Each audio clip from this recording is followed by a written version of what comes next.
सिंधू ते कृष्णा भाग 11वा. जीवनचक्र फिरत आहे. सांगलीतला माझा आयुष्यक्रम हा माझ्या व्यावसायिक आणि गृहस्थी जीवनातल्या यशस्वीतेचा उमेदीच्या काळातला गाभा मानता येईल. नोकरी हा आमच्या सर्व सिंधी समाजाच्या दृष्टीनं स्वभावधर्म नव्हता. मी शालेय शिक्षणात बिकट प्रतिकूल परिस्थिती असूनही चांगली कामगिरी केलेली होती आणि त्या गोष्टीचा फायदा किंवा सुपरिणाम म्हणून मला नोकरी मिळाली. तरी ती मी अखेरपर्यंत करत राहावी असं काही मला वाटत नव्हतं. सुरुवातीला ती तातडीची गरज होती. त्यानंतरच्या 4 वर्षात माझं वैवाहिक जीवन चांगलं फळाफुलाला आलेलं होतं. पण याच प्रकारच्या स्वस्थ निरंकारी जीवनात मला तसा रस नव्हता. शिवाय पैसा कमवायची उमेद होतीच. हा सगळा विचार करून मी मार्ग शोधत होतो. मुंबईत माझे सगळे सोयरे होते. तिथं माझी 4 वर्षातली उमेदवारी झाल्यामुळं मला तिथल्या अफाट संधी आणि तिथल्या उद्योगप्रियता खुणावत होत्या. सांगली कोल्हापूरचं निवांत वातावरण पाहिल्यावर मी पुन्हा मुंबईला जाऊन व्यवसायात शिरायचा विचार पक्का केला. मुंबईला ताडदेवच्या प्रसिद्ध एअर कंडिशन मार्केट या व्यापार संकुलात मी जागा घेऊन ठेवली आणि लवकरच तिथं कर सल्लागार म्हणून माझं ऑफिस सुरू करायचं ठरवलं. हे 1959 साल होतं आणि 2 महिन्यातच मी मुंबईला जाण्याची शक्यता स्पष्ट दिसत होती. सांगलीतल्या विक्रीकर कार्यालयात त्यावेळी जे मोजकेच वकील लोक कर सल्लागार म्हणून येत असत त्यामध्ये श्रीयुत व्ही देशपांडे हे होते. त्यांची प्रॅक्टिस चांगलीच होती. मी विक्रीकर खात्यातला इन्स्पेक्टर आणि ते इथं नेहमी येणारे वकील, यामुळं आमचा उत्तम स्नेह होता. त्यांच्या काही केसेस माझ्यासमोर असत. कर निर्धारण, सरकारी कायदे कानून आणि त्यासंबंधी कामकाज याबद्दल आमची चर्चा होई. एकमेकात विचारविनिमय होत असे. मीही नोकरी सोडून मुंबईला व्यवसाय करायला जाणार असल्याची कुणकुण त्यांच्या कानावर असावी बहुधा. तुमच्यासारख्यानं या नोकरीत राहण्यापेक्षा स्वतंत्र धंदा करायला पाहिजे. मला सध्या भरपूर काम आहे हे तर तुम्ही पाहता आहात. पण मला तुमच्यासारखा मित्र जोडीदार म्हणून मिळाला तर हवाय. तुम्ही माझे भागीदार म्हणून या. त्यांचा देकार तसा चांगलाच होता. मला माझी व्यावसायिक क्षमता आजमावता आली असती. सांगली हे तसं व्यापार उद्योगात पुढे येत असलेलं शहर म्हणून नावारूपाला येत होतं. इथं व्यवसायाच्या दृष्टीनं मुंबई इतकी नसली तरी माझ्या पोटापाण्याच्या दृष्टीनं चांगली संधी होती. मुंबईत माझा गोतावळा आणि लागेबांधे असले तरी तिथून काही कौटुंबिक कुरबुरी एव्हाना माझ्या कानावर येऊ लागल्या होत्या. त्या परिस्थितीत माझा स्वभाव आपण बरं आपलं काम बरं असा असल्यामुळं 4 पावलं लांब सांगलीत राहून थोडा काळ वाट पाहावी असाही एक विचार घोळत होता. या सर्वांशिवाय देशपांडे यांच्यासारखा एक सत्शील, व्यवहारी आणि चांगला व्यावसायिक मला भागीदार म्हणून बोलावत होता. त्यांच्या सुस्थिर झालेल्या धंद्यात मला फारसा धोका नव्हता. यशाबद्दल शंका घेण्याचं कारण नव्हतं.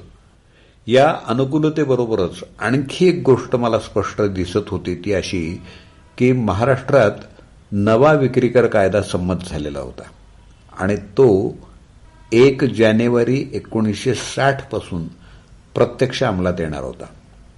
यामुळं बहुतांशी सगळेच व्यापारी, उद्योजक, व्यावसायिक यांना वकिली सल्ला आणि मार्गदर्शनाची नक्कीच गरज लागणार होती. या व्यवसायात नव्यानं उतरणाऱ्याला खूप मोठं काम मिळण्याची ही संधी होती. हा सगळा विचार करून मी नोव्हेंबर 1959 या महिन्यात नोकरीचा राजीनामा दिला. तर गंमत म्हणजे माझा हा राजीनामा पुष्कळ दिवस मंजूर न होता तसाच राहिला होता. मला पुन्हा पत्र वगैरे पाठवून त्याचा पाठपुरावा करावा लागला आणि त्या कामासाठी एकदा मुंबईला हेलपाटा घालून यावं लागलं. शेवटी 1959च्या डिसेंबरमध्ये माझा राजीनामा मंजूर झाला आणि मी व्ही देशपांडे यांचा पार्टनर म्हणून काम सुरू केलं. श्रीयुत देशपांडे हा भला माणूस होता. त्यांच्या ऑफिसात आयकर आणि विक्री कर दोन्ही विषयातलं काम चाले. त्यावेळी सर्वच ठिकाणी तशी पद्धत होती आणि आजही त्यात फारसा बदल नाही. श्रीयुत देशपांडे स्वतंत्रपणे आयकर विभाग सांभाळत. विक्री कर माझ्याकडे असे. या विक्री कर कामात आमची 10ला 6 अशी आणेवारी होती. म्हणजे आजच्या भाषेत 63% माझे आणि 37% त्यांचे. मी स्वतः या कामात पूर्णतः गुंतून घेत असे. सकाळी 7:30-8 वाजता मी ऑफिसात येई. 10:30ला घरी जाऊन जेवायचं आणि तिथून परस्पर विक्रीकर कार्यालयात माझ्या केसेससाठी जात असे. 4:30-5ला पुन्हा आमच्या ऑफिसात जाऊन 2-3 तास काम करत असे. आता व्यावसायिक झालो असलो तरी नोकरीमुळं 3-4 वर्षांचा अनुभव होता. अभ्यास आणि वाचन हेही मी करत असे. त्या काळात पुष्कळ कामं आम्हाला स्वतः करावी लागत. बहुतांश व्यापारी दिवाळी वर्षाप्रमाणे विक्रम संवत व्यवहारात ठेवून त्यानुसार वह्या ठेवीत, तर काही उद्योजक डिसेंबर ही वर्ष अखेर मानत. सरकारी आर्थिक वर्ष मार्चला संपत असल्यामुळं तशी आकडेवारी मांडून द्यावी लागत असे. टायपिंग करावं लागे. चलनं, पत्रकं भरणं, निर्धारण आणि वह्या तपासणी म्हणजे असेसमेंट ही कामं मीच करत असे. श्रीयुत देवधर, श्रीयुत देशपांडे आणि श्रीयुत अच्युत जोशी हे त्या काळात आमच्याकडे अतिशय प्रामाणिक कर्मचारी होते. या कामी त्यांची फारच मदत झाली. आमचे आशील म्हणजे क्लायंट्स लांब लांबचे असत, जसं जत, इस्लामपूर, विटा या गावचे. त्या काळी वाहतुकीच्या सोयी कमी होत्या. त्यामुळे तारखेसाठी एकदा आल्यानंतर त्यांचं काम होऊन जावं, त्यांना दुसरा हेलपाटा करावा लागू नये अशी काळजी मी घेत असे. माझी ही सगळी पद्धत श्रीयुत देशपांडे जवळून पाहत होते. त्यांना तर इकडे लक्ष देण्याचं कारणही न पडता त्यांच्या स्वतःच्या कामावर भर देता येत असे. 1.5-2 वर्षानंतर ते स्वतःहून म्हणाले की विक्री करायचं सगळं काम तर तुम्हीच ओढून नेत आहात, त्यामुळं त्या नफ्यापैकी 37% एवढा हिस्सा मी घेणं मला काही उचित वाटत नाही. तेव्हा तुमचा वाटा आणखीन 2-2 आण्यांनी म्हणजे सुमारे 10% वाढवून घ्या. श्रीयुत देशपांडे यांचा भलेपणा त्यांच्या या दृष्टिकोनातून आपल्या लक्षात येईल. माझे त्यांचे व्यावहारिक आणि व्यावसायिक संबंध 23-24 वर्ष राहिले. याचं श्रेय आज मी माझ्या कामसूपणालाही घेईन, पण तितकंच ते त्यांच्या सभ्यतेला आणि चांगुलपणालाही निश्चितच देईन. त्यांच्या पत्नी तितक्याच सुस्वभावी आहेत. त्यांच्या जागी मला मोठ्या भावजाईचा आधार त्या वाटत. यथाकाल आमचा तिथला शेर संपला आणि त्या दरम्यान श्रीयुत देशपांडे यांचा मुलगा व्यवसायात आला. श्रीयुत सुहास देशपांडे यांचे माझ्याशीही चांगले संबंध होतेच. वडील व्ही देशपांडे हे मुलाकडे व्यवसाय सोपवून ठाणे, मुंबईला गेले. पण जाताना मला सूचना देऊन गेले की त्यांच्या मुलासमवेत आणखीन 3 वर्ष तरी मी भागीदारी ठेवावी. आम्हा दोघांमध्ये योग्य नफा वाटणी ठरली. या काळात श्रीयुत सुहास देशपांडे यांच्याशी माझा कधी वादविवाद झाला नाही आणि हे सगळं असलं तरी दीर्घकाळ हे संबंध इतकेच चांगले राहावेत असं मला नेहमी वाटत राहील. सुहास देशपांडे हेही उत्तम काम करत. शिवाय मोठ्या देशपांड्यांना मी शब्द दिला होता त्याप्रमाणे 3 वर्ष होईपर्यंत वेगळा काही विचार करणं उचित नव्हतंच. पण एके दिवशी श्रीयुत सुहास देशपांडे यांच्याकडूनच प्रस्ताव आला आणि मी हो म्हणालो. निवृत्तीनंतर व्ही देशपांडे सांगली सोडून गेले होते. या बदलत्या स्थितीत सुहास देशपांडे यांच्याशी असलेली भागीदारी अत्यंत समजूतदार वातावरणात संपवून मी बाजूला झालो आणि आपापल्या कामात आम्ही रमून गेलो. आजही आमचे व्यावसायिक संबंध जिव्हाळ्याचे आहेत. माझ्या आयुष्यात व्ही देशपांडे यांना वेगळं स्थान आहे. किशोर बीकॉम पदवी पास झाल्यावर माझ्या ऑफिसात हळूहळू येऊ लागला होता. त्यानं LLBला नाव घातलं. माझाच व्यवसाय तो करणार हे अलिखितपणे ठरलेलं होतं. माझ्या ऑफिसात तो शिकत होता. 1984 पर्यंत तो तयार झाला, डबल ग्रॅज्युएट झाला. त्याच्या डोक्यात वेगळ्याच उड्या चालू होत्या. तो इंग्लंडला जाऊन तिकडं स्थायिक व्हायचं म्हणत होता. आपलं घर गाव सोडून नव्या नव्या ठिकाणी कुठेतरी जाणं यात आम्हा लोकांना फारसं काही वाटायचं एव्हाना कारण नव्हतं. पण इंग्लंड किंवा तशा दूरदेशी व्यवसाय धंद्यासाठी जाणं आमच्या कल्पनेत बसत नव्हतं. तो पदवीधर झाल्यावर एकदा इंग्लंडला जाऊन यायचं ठरलं. तो, अरविंद चाफळकर आणि सुहास देशपांडे असं तिघेजण इंग्लंड युरोप प्रवासाला जाऊन आले. का कोणास ठाऊक, पण तिकडून परत आल्यावर किशोरचं इंग्लंडला राहायला जाणं बारगळलं. तिकडचं एकूण जीवनमान पाहिल्यावर जननी जन्मभूमीश्च स्वर्गादपि गरीयसी हे त्याला कळलं असावं. मग मात्र त्यानं माझ्याच व्यवसायात सामील होण्याचं नक्की केलं. त्यानं थोड्या धाडसानं आणि पूर्ण विचारांती अमराई रोडला अभ्यंकर कॉम्प्लेक्समध्ये एक मोठी जागा ऑफिससाठी घेतली. मी माझ्यासाठी पूर्वीच्या ऑफिसात एक सुंदर टेबल बनवून घेतलं होतं. त्याच्यासह तुम्हाला इथलं जे आवश्यक आणि योग्य वाटतं ते तुम्ही घेऊन जा, असं श्रीयुत देशपांडे म्हणाले होते. माझ्या नव्या ठिकाणी तातडीची गरज म्हणून मी तिथं असलेल्या 2 पैकी एक टाईपरायटर तेवढा मी माझ्याबरोबर आणला. फर्निचरपैकी त्या टेबलसह काहीही मी आणलं नाही आणि त्यांनीही जागा भाडं वगैरे वगैरे असं काही हिशोबात घेतलं नाही. शांतपणे मी बाजूला होऊन नव्या ऑफिसात आलो. सरकारी कामात भ्रष्टाचारानं आपले पाय वेगानं पसरायला सुरुवात केली होती. मी त्यात माझा सहभाग येऊ न देण्याची दक्षता घेत असे. असेसमेंटच्या आधी माझ्या आशिलाच्या वह्यांचा अभ्यास करून मी सगळे व्यवहार नीट समजून घेत असे. कर वाचवण्यासाठी त्यांना मार्गदर्शन करत असे, पण कोणतीही लफवाछपवी आणि चुकवेगिरी न करण्याची सूचना मी त्यांना देत असे. पहिल्यांदा त्यांची समजूत काढावी लागे, पण दीर्घकाळात त्यांचाच फायदा होई. मोठ्या मोठ्या व्यापाऱ्यांचं करनियोजन म्हणजे टॅक्स प्लॅनिंग मी करून देत असे. त्यामुळं एक प्रकारे आर्थिक शिस्त लागून त्यांनाही त्रास होत नसे. पैसे घेण्यादेण्याचं प्रमाण होतं आणि ते हळूहळू वाढत होतं, पण ते मी कधी माझ्या अंगावर घेत नसे. क्लायंटला भय दाखवून किंवा त्याला अंधारात ठेवून आपल्या हाती व्यवहार हाताळण्याचा मध्यस्थीपणा मी कधीही केला नाही. त्याही काळापासून माझी फी इतरांपेक्षा जास्त आहे आणि ती मी आग्रहपूर्वक वसूल करतो.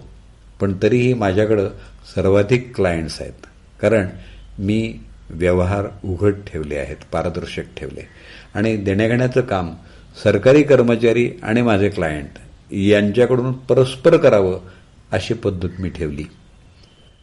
माझ्या कष्टाचे बुद्धीचे पैसे मला मिळायचे आणि त्याचं मला समाधान होतं. या 24-25 वर्षात मी सांगलीच्या जीवनात चांगलाच सुस्थिर झालो.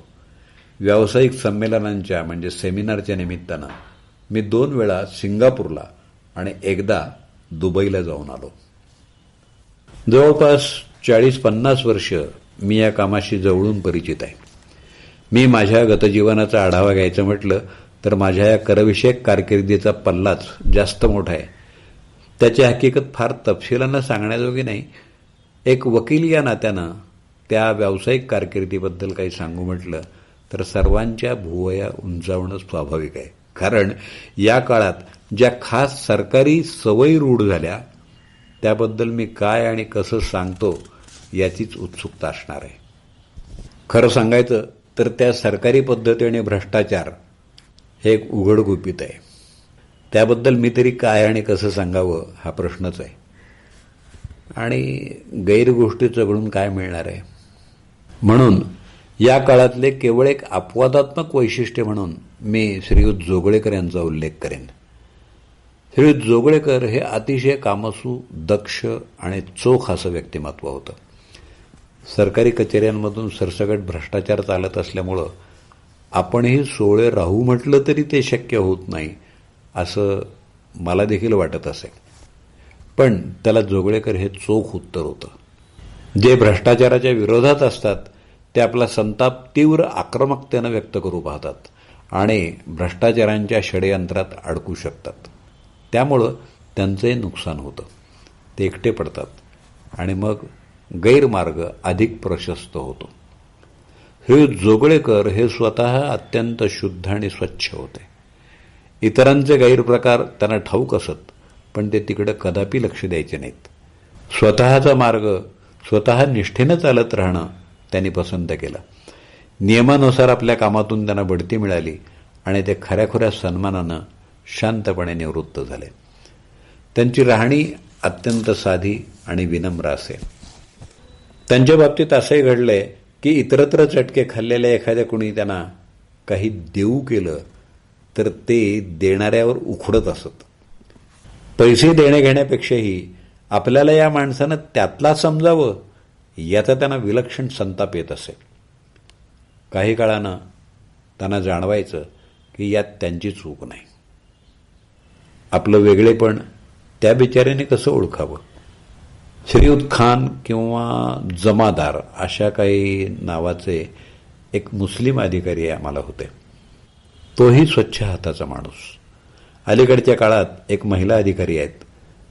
ते पूर्वी चिरीमिरी घेत असत, पण हल्ली कठोरपणे नाकारतात असं मी ऐकतो.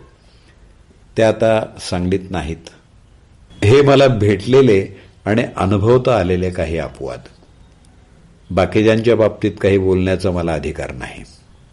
इकडं माझी कौटुंबिक आघाडी उत्तम सांभाळण्याचं काम माझी पत्नी गुलीबाई हिनं केलं. थोरला मुलगा दीपक 2.5 वर्षाचा असताना त्यावेळची सोय म्हणून त्याच्या आजीकडे तो राहिला. माझे सासरे वारले. त्यानंतर सासूबाईंना एकटं करमत नाही म्हणून त्याला त्या आजीने ठेवूनच घेतलं. त्यांना त्याचा लळा लागला. त्यांनाही मुलगा नव्हता. यालाच त्या आपला वारस समजू लागल्या. दीपक मुंबईत शाळेला जाऊ लागला. लहानाचा मोठा झाला. सांगलीत आमच्याजवळ किशोर होता. तो अभ्यासात चांगला होता. नापास तर कधीच नाही. 4-5व्या नंबरात असे. ऐनवेळी काम फत्ते करण्यासाठी तो मेहनत घेत असे, पण एकंदरीत तो काहीसा हूड होता. माझी पत्नी संसारातल्या सगळ्या जबाबदाऱ्या घेई. सांगली भागात सिंधी समाजाची पुष्कळ घरं आहेत. त्यांच्यात आमचे कुठे नातेसंबंध नाहीत. वेळ प्रसंगी सण उत्सवाला आम्ही एकत्र जमायचो. मी बाहेरच्या बाहेर त्या मंडळीत अधूनमधून जाई. किशोर सांगलीतल्या पटवर्धन हायस्कूल या शाळेत होता. तो पूर्ण मराठीच बनून गेला. पत्नीला संसार, शेजार, पै पाहुणा, स्वतःची हौस या सगळ्यात आनंद होता. माझी ती पहिल्यापासून खूप काळजी घेते. आमचं कधी भांडणही होतं, पण त्यात आमच्या गुलीबाईच्या हिशोबी पहिलं स्थान स्वतःचं घर, इब्रत, पैसा याला असतं. राम मंदिराजवळ श्रीकृपा नावाची धनी वेलणकराची एक इमारत आहे. तिथं पुढच्या काळात आमचं भाडोत्री घर होतं. तेही कुठं बदललं नाही. अगदी सुरुवातीला माझ्या पत्नीला दुपारचा वेळ मोकळा होता. आमच्या घरापासून जवळच इमॅन्युअल इंग्लिश स्कूल होतं. तिथे एक बाई शिक्षिका होत्या. आमच्याकडे त्या अधूनमधून येत. आमच्या घरी काही वेळा त्यांच्या शिकवण्यांचा तास त्या घेत. ते पाहून आणि त्यांच्यामुळेच माझी पत्नीही दुपारच्या वेळेत इंग्रजी विषयाच्या शिकवण्या घेऊ लागली. तिचं शाळेतलं शिक्षण इंग्रजीतूनच झालेलं होतं आणि शिकवण्याची तर तिला मनापासून हौसच आहे. आमच्या प्रपंचाला थोडा हातभार म्हणून ती हे करत असे. मला घरी फार वस्तूंची गरज काही लागायची नाही. खाणंपिणं आवडायचं तेवढं पत्नी द्यायची. घर ते ऑफिस, ऑफिस ते घर असे हेलपाटे मी चालत जायचो. माझी कातडी बॅग आणि मी किती चाल केली कोणास ठाऊक. 1985-86 पासून किशोर हाताशी आल्यावर माझी जबाबदारी संपल्यासारखीच होती. माझ्या वयानं आता 60च्या जवळपासचा टप्पा गाठला होता. मला कामात उत्साह होता, पण स्वस्थपणाही मिळू लागला होता. किशोर सेलटॅक्सचं काम पाहू लागला आणि नव्या ऑफिसात मी आयकर विषयक काम पाहू लागलो. पूर्णतः स्वतंत्र व्यवसाय म्हणून माझ्या आणि किशोरच्या नावाच्या पाट्या आमच्या ऑफिसवर झळकू लागल्या. क्लायंटची संख्या खूप वाढली. पैसा चांगला मिळू लागला. गाडी, बंगला अशा सुखसोयींनी बरे दिवस आले. आमच्या वकिली धंद्याशिवाय किशोरनं प्लॉट्सच्या धंद्यात नाव आणि पैसा मिळवला. चांगले पैसे मिळू लागल्यावर स्वतःसाठी घर बांधायचं ठरलं. एके दिवशी अचानकच आडिगा हॉस्पिटल जवळचा सध्याचा प्लॉट माहितीत आला. जागा पाहिली आणि एकाच दिवसात ती नक्की करून टाकली. त्यावेळी 10 रुपये चौरस फूट असा काही दर होता. घराचा नकाशा, बांधकाम, सजावट, देखरेख याबद्दल जे काही झालं ते सगळं किशोरनं केलं.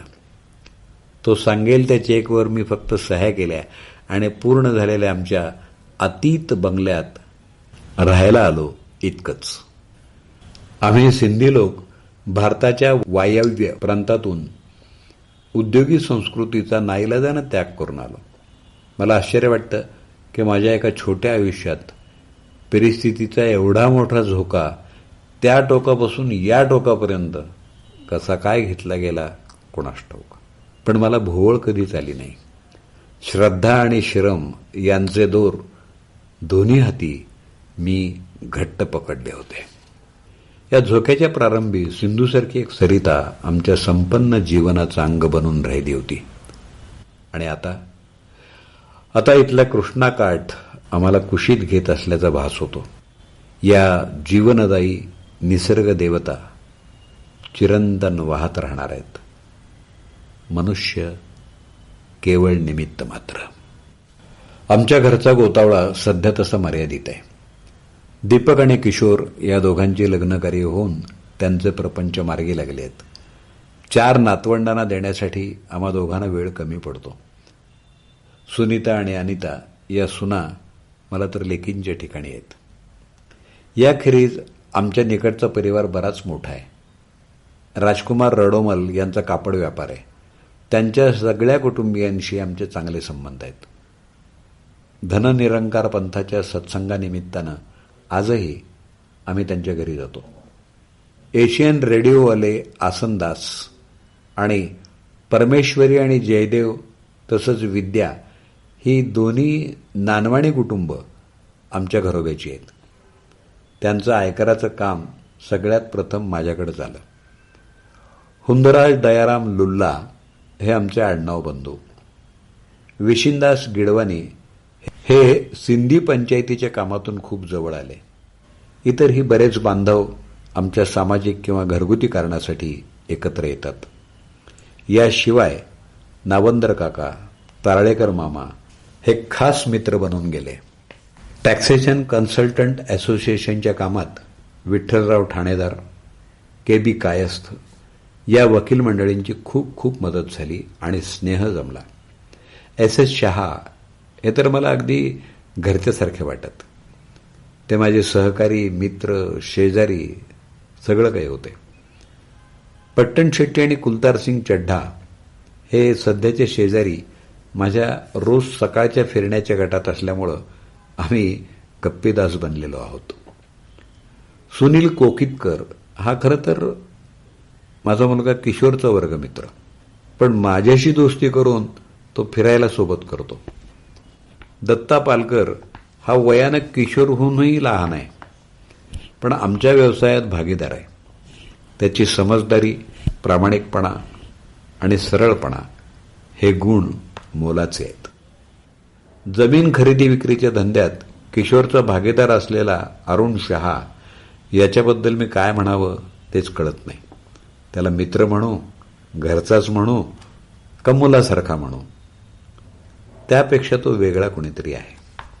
ज्यांचा संबंध व्यवसाय, नातं, देणं घेणं, जातगोत या कशाशीही नाही अशी 2 कुटुंब आमच्या खास घरोब्याची बनली. ती म्हणजे अशोक तेलंग आणि वसंत आपटे. त्यांच्याशी आम्ही का निकटचे आहोत हे काही सांगता येत नाही. आमच्याकडे काम करणारा अशोक कांबळे याला तर घरी चिडवतात की त्याचं तेवढं मी ऐकतो म्हणे. ऑफिसातली उमेश, शर्मिला, अमोल ही पोरं माझी खूप काळजी करतात, जीव लावतात. यादी आणखीनही वाढेल. ही सगळी माणसं कधीतरी आमची झाली, ऋणानुबंधाच्या गाठी बसत गेल्या. काही सैल, काही घट्ट तर काही अगदी निर्गाठीच. सिंधू ते कृष्णा भाग 11. जीवनचक्र फिरत आहे. लेखक टी.बी. लुल्ला. संकलन आणि शब्दांकन वसंत आपटे. अभिवाचन दत्ता सरदेशमुख. सिंधू ते कृष्णा.